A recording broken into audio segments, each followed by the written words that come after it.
What's up, everybody? With the success of Superman and me just being a comic book nerd, I thought we'd look a little bit at Superman and Krypto's, some of McFarlane's figures. I quickly showed the Superman figure when I reviewed the movie, but I thought we'd take a closer look.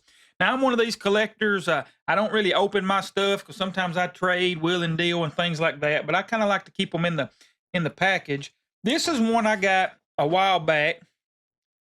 I keep getting them glares. I'm gonna try to show it without a glare.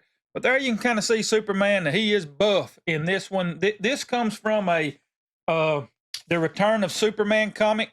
When he comes back and everything's right after Doomsday takes his life and he returns. But you see him. He's kind of got the long hair. It's a really good looking figure. And then you see Krypto there.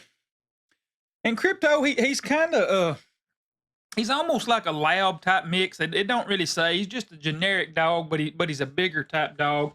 And some people think the Krypto character's corny and all that. But if Superman can come with powers, why can't a dog have it too? And it does bring, as we talked about in the movie, it brings a fun feel with it, especially if you're a dog owner or an animal lover. Kind of that back and forth between the characters. But I think that figure's really good. I really like it. And this is the one from the movie. It does a really good likeness of him. And then you can see the new dog on the back. You can kind of see it. Completely different type of dog. They said this Krypto, he's kind of a mutt, like a terrier with maybe some schnauzer mixed in. They said James Gunn actually took that from his own dog. And I didn't know if I would like that, but the small dog, it actually worked. I thought it worked well in the movie. It's a little more fun to see one a little bit smaller. You think of a lab, they are energetic and big, and you think of them being strong, but to see a dog a little bit smaller, a little more hyperactive, I thought that was really good. But overall, I think these two figures are really good.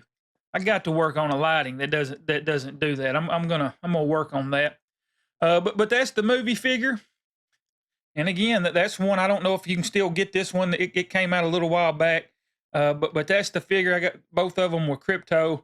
I think those are pretty cool. Do any of y'all have any of these? I don't know if McFarlane has another one. I showed y'all the pop with the movie review. The pops have their little brand of Superman and Krypto. Of course, they're cute in that pop looking style. But anyways, I thought I would just kind of talk about them. I think they're both really good figures. I always like the comic book. I like the movies. I usually don't even collect movie figures. I just got this one. I don't know. I guess I really like the movie. I guess I got caught up in the excitement. I said, you know what? I'm gonna get that because I thought the movie was so well done. But I'm more of a fan. I usually only collect the comic type stuff or the animated type stuff. I'm kind of more of I don't know what that would be. I just kind of keep it to that. But I like both of them. I like the way they look. I like the way Krypto was done. I would love to hear y'all's thoughts on it. If any of y'all have seen the movie or if any of y'all have any of these collectibles, what do y'all think about the figures you got? Or what do you think just about Krypto in general? Is he corny, or do you kind of like him? Did you end up falling in love with him in the movie? Kind of like a whole lot of people did. And I look forward. I won't spoil anything. People ain't seen the movie, but I don't think we've seen the end of Krypto. I think we're fixing to see a whole lot of him coming up in some of these next movies. So what do y'all think about that? But anyways, that's just me. I just wanted to kind of talk about some of them figures there. I appreciate y'all hanging out with me. Hope y'all have a good one.